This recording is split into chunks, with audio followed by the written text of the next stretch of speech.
بعد موافقة المغرب على مجيء إسبانيا لتقديم المساعدات للمنكوبين جراء زلزال الحوز، وصل فريق الإنقاذ الإسباني لقرية تشغالت للبحث عن الأنقاض بعد تنسيق مع الدركية الملكي. روبورتاج الياسي لتبات وسارة دوحي. بعد زلزال دمر قرى كاملة ونسف دواوير، تلقى المغرب مساعدات ودعما دوليا كبيرا.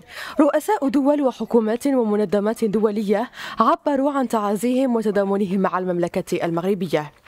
الفريق الإسباني من بين الفرق الأولى التي قدمت المساعدة للمناطق المنكوبة، ونسقت بشكل فعال بين الفرق المغربية، حيث كان مكونا من 56 عسكريا و4 كلاب.